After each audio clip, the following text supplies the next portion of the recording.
गोरी गोरी बहिया में नीली पीली चूड़िया हो, गोरी गोरी बहिया में नीली पीली चूड़िया हो।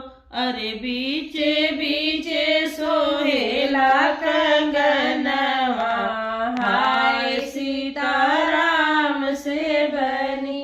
अरे बीचे बीचे सोहेला कंगनवा, हाय सीताराम से बनी। से कंगना पहिने ली दूल्हा के दीदी हो, से कंगना पहिने ली भसुर दीदी हो।